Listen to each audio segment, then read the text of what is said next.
Hello and welcome. I am Scarperlock, and this is City of Villains on the Rebirth server. We are with our Mastermind Nightmare Lass, who's level 31. Almost 1.5 million XP earned, and almost 120 million infamy. We're on a story arc for Simon Omega. It's been about a week since I recorded anything. My new computer's still on order, old computer is still limping along. It seems like it's doing okay, knock on wood. So, we will play for one episode, maybe every few days. I just had my D&D game last night, so I feel like, and we're good for a couple weeks, and hopefully in a couple weeks I'll have the new computer, knock on wood, so hopefully if something goes wrong it won't disrupt my D&D sessions. Alright, so he says, Romulus, the Warshade, has meddled in my affairs for too long. His power comes from the fusion of Nictus and human parts, and I wish to destroy that power irrevocably. I heard whispers in the minds of Arachnos troops that there's an experimental weapon used by their elite assassins, a Void Hunter rifle capable of splitting apart a Warshade. Go interrogate them. So we need to defeat 20 Arachnos. So guys, I think I'm going to do that off screen because you don't need to see me just randomly attacking guys on the street. And when we have a story arc that is a door mission, I will bring you back. Oh, but before I do that, however, I do want to point out gosh, I don't know. I need to take this on my brute, but I don't know how long it's been, but I had 6 more reward merits set up. So we have all kinds of things that we can claim. Actually, no, I don't want that. I said yes instead of no. Windfall. We have 128 windfalls. I mean, this is just nuts. Survival, superback, here we go, rogues and villains. So we got another ATO, or no, we got reward merits. So these are just packs that I got from repeatable, repeatable merit rewards for, you know, being a continuing quote-unquote subscriber. And we got another archetype enhancement for our brute, so that's pretty cool. I will send it over by mail and try to remember to pick it up. I've been playing the brute at all because, again, I've been trying to avoid too much use of this computer. Got a corruptor ATO, so these are things we can sell. And we got a controller. So let's take a look at the auction house. I've sold 3 things. 112,000, and then for 2 million each there, so that's pretty good. And we can, let's see, in the email, I guess we have, where are the enhancements?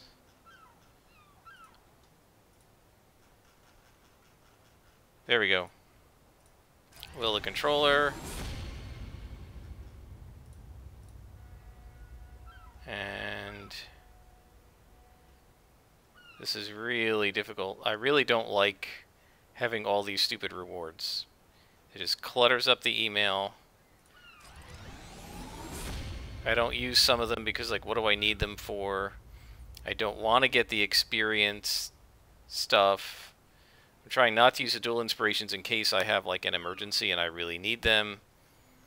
Alright, there's a brute one in here somewhere, but I don't care because we're not going to sell that one. We're going to mail it to our brute, so we can do that at any time. So let's go ahead and we'll just sell these things for 10,000 influence. I don't really care. And, oh, that one sold, and we'll sell that one for 10,000. So one of them sold for 20,000. That's fine. And now we have 120 million influence, and I will be infamy, and I will be back when we are ready to do a door mission. See you guys in just a bit. Alright guys, we're back. We have found where the Void Hunter rifle is, after beating up a bunch of Greycon Arachnos, because that's all I could find around here, in the low 20s and mid 20s. And so now we are going to find the rifle. I am so rusty at this. I haven't played in probably about a week. And the week before that I only played maybe twice. And I've actually been watching some of my old videos. Since I can't play, I've been watching my old Stalker videos. And I'm thinking like a Stalker instead of like a Mastermind. Even though I've been playing this character for 31 levels. Alright, so, okay, we're looking at some actual difficult enemies to fight here. So let's take the drone out and start with him.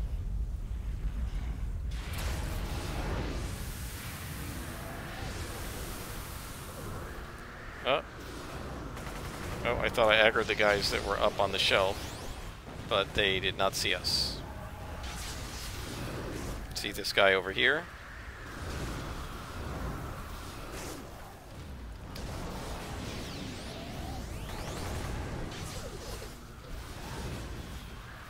So I hope people don't mind too much that I'm not going to be able to update very frequently. But I assume folks understand that, you know, the computer has to be actually working correctly for me to be able to make all these kind of recordings. And the advantage of the new computer is it's going to kick so much butt. It's going to have an RTX 2080 8GB card. And I'm really kind of annoyed at my computer, to be honest, right now. If it had just stayed healthy another month, the RTX 30 cards, the 3000 cards, the 3080s and 3090s are going to be coming out in a couple of weeks. And when they come out, the 2080 cards, I'm not going to buy a 30, like, I mean, the 3090 card makes me totally salivate, guys. 24 gigabytes of video RAM, oh my gosh, that is awesome. And second generation of the ray tracing and all that stuff, it's going to be really cool. Obviously, I'd love to have that, but those cards are probably going to cost like $1,000. So I wouldn't buy that, but once they come out, the 2080 cards are going to all of a sudden go down in price. So if my computer could just have waited a little bit longer to start having trouble so that I could have ordered my computer like a month later, the same exact computer would probably cost me a couple $100 less. I could have gotten some better features in it. I could have upgraded to 64 gigs of RAM instead of the 32. Maybe I could have had a bigger hard drive, or it just would have been cheaper for the same materials. But instead, what I got is the high-end card, and then it's going to become the medium-end card in like a month. And so I got to pay high-end premium prices on it, which is a little frustrating. I mean, it'll be a great card and a great machine, but it's a little bit frustrating that the thing is coming out like literally 1 month after I ordered a system with the 2080 in it, and the 3080s and 3090s will be coming out. There should be another guy in this patrol. There we go. Yeah, let's get rid of this patrol here, because I don't want them coming up on me from behind. So I don't know where what the limits of their patrol range is. I don't know what limits are of their, you know, sort of where they go. I don't know how far they travel, and I don't want them coming up behind me. So we'll just let our guys finish them off.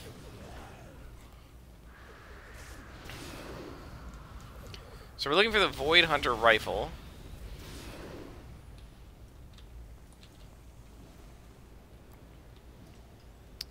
And we didn't get any clues about that. We have no clues. So what we clicked on clearly wasn't it. Here, another glowy. What am I missing? Oh, well, there's a guy. Go get him. I should be re-upping the mez defense of my minions.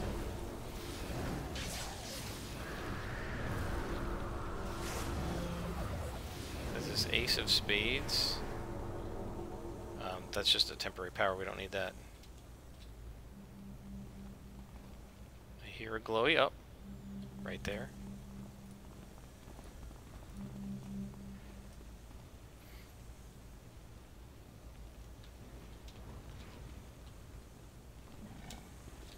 Well, and one thing with the new computer is I just bought a new monitor. So I didn't have to get a better monitor for this computer because I just got a kick butt monitor. And I think one of the things, because this computer has been struggling since I put the new monitor in, and I think just I think the system is just struggling with the 1440p instead of the 1080p. It's just that much more work that the graphics card and the CPU have to do. Not as bad for City of Heroes, I think, just because City of Heroes isn't that intensive a game, but for other things, other games, and other video applications, I think it is struggling a little bit with that. So I'm going to be very happy when the new system gets here. And did I not get Mo? Mo was too far out of my range. What is with all the guys up on the top of the shelves? They're not supposed to do that. That's like a bad spawn. Come down. I don't want my guys up there. Come down, guys.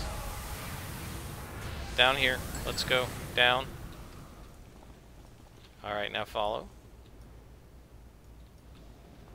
I'm gonna get rid of that. We don't need it. Okay, so there's nothing down here. Alright, I think this calls for a teleport around the corner.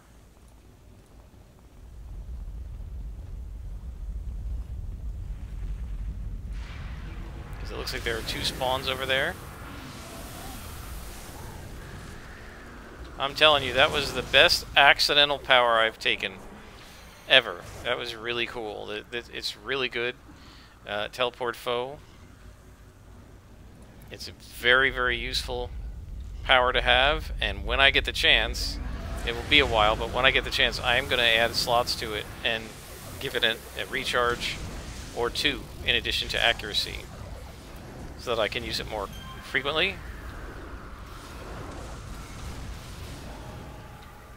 It's really good for peeling a few mobs out of a spawn, or for pulling one spawn away from another like we had over here. Even if that entire spawn had come, it would have been no problem. The main issue was I didn't want to get both of these spawns coming at me at once. And I absolutely love that freeze. That is so helpful. They just completely lock one of the mobs up right from the beginning.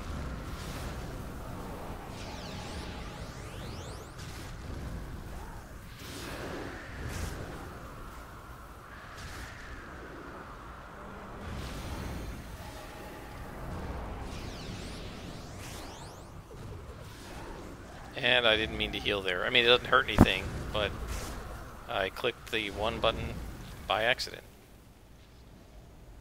Now it looks like we are going up in the elevator or down to the next level.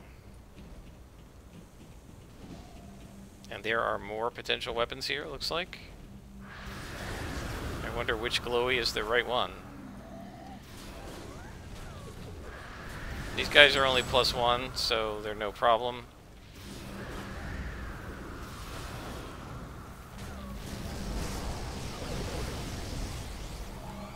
Oh, Miney. Give him a bit of a heal.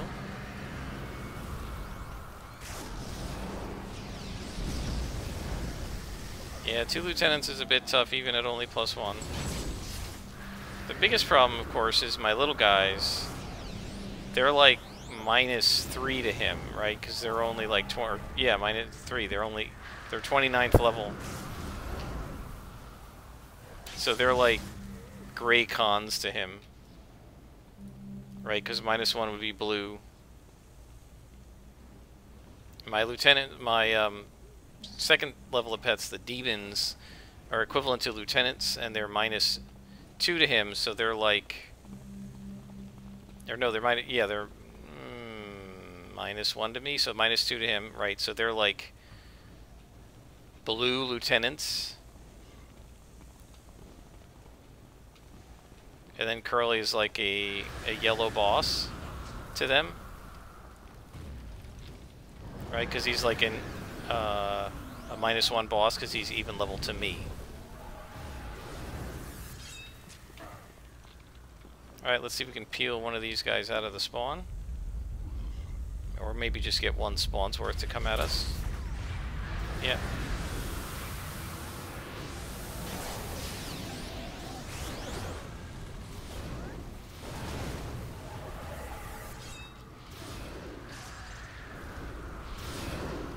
I have to say I'm so enjoying being able to play a little bit again. Again, I don't think I'm going to be able to do a lot. You know, one episode a day at most, and probably less than that. One episode every couple of days. When I'm working, that actually is taking a lot out of the computer as well. The fan groans an awful lot when I'm recording video for my classes. And I think it's just the number of apps that are running at once and how much they use and how inefficiently some of them are coded. So when I've been doing that all day, I don't really want to tax the computer more by playing City of Heroes. But I definitely want to... There's a lieutenant. I definitely want to play at least occasionally. It's very good and therapeutic for me to play this game. Without doing that, I'm stuck pretty much only doing Dungeons & Dragons. And Dungeons & Dragons is fun, but I'm DMing that, so that's more work. You know, I do work for work, and then I'm doing work for fun, you know, it is fun, but it's still work. Fun work, but it's still work. And City of Heroes isn't work. City of Heroes is just, I get to play. And I really, really wish that I could get into a D&D group, a D&D game where I am just the player. I don't want to stop playing the game that I'm playing. But on the off weeks, because we play every other week, I would love it if I could be a player in somebody's game, you know?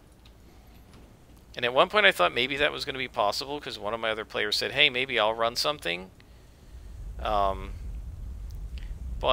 then last night he told us that that we need to switch up the night we're playing because he and his wife are going to start doing something every other week. So I think on the off weeks he's going to be too busy to be running a game. So that's unfortunate for me. I'm sure not for him, because he's probably doing something that he's going to enjoy. But yeah, I would really love to get into a second game group. It doesn't even really need to be with the people that I'm currently playing with in my regular group. Maybe even be better if it weren't.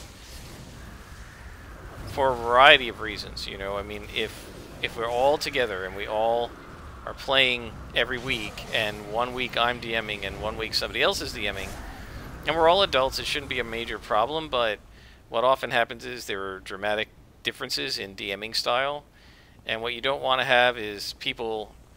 What ultimately is almost inevitable to happen is people are going to think, well, I wish this was the off week because I like the other DM style, either about me or about the other DM.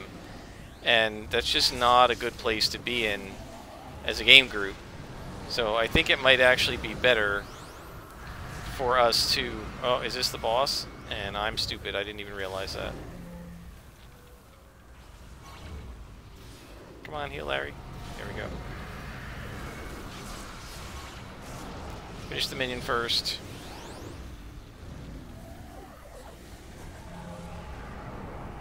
Alright, now go after the boss. And let's give Curly some Mez defense.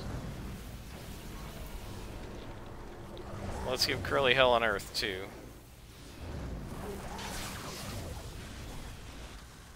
What are you doing back over there? Come on.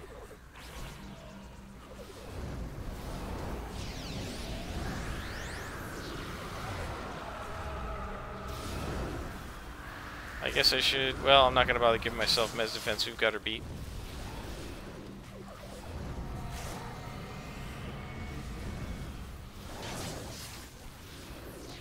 So yeah, I think it might be just easier overall and less potential for just possible conflict within the group if I could just find a second game group to play some D&D with, rather than trying to, you know, and be the player, rather than trying to alternate DMing duties, not in the same world, of course, in different campaigns, but alternate DMing duties between me and one of my existing players. Not that I think that this guy would be a bad DM, I actually think he'd be a great DM, he's really cool, but it's almost certain that he's going to have a different DMing style from me, and I just don't want to get into the whole, you know, half the group likes my DMing style better, half the group likes his DMing style better. I've just seen it happen, and, you know, I know we're all adults now and we're not kids anymore, but you know, I don't know. It just could cause some potential strife within the group, and I think it'd be probably safer to just play with a different group, DM one group, and play with another group. On the other hand, I really like the people that I'm playing with, so I don't necessarily want to. I don't necessarily want to play with them less. You know, playing with them more is not objectionable. I just feel like it could lead to some issues, personal issues, if we try to have the same group play with different people DMing. It's been ugly in the past when I've tried to do that. That's my experience. Doesn't have to be, but in my experience, it sometimes can be. All right, let's go back to Simon Omega, and I will pause here, and when we were there to talk to him, I will bring you guys back.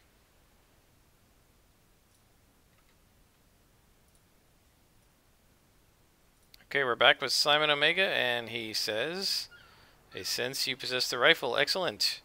It'll make your next test so much easier. You have proven yourself most resourceful. Here, take some enhancements." All right, guys, I know it's only been 20 minutes, but my computer is starting to groan, so I'm going to stop here. And I'll do another episode in a few days. Until then, I am Scarpalock, and this has been City of Villains.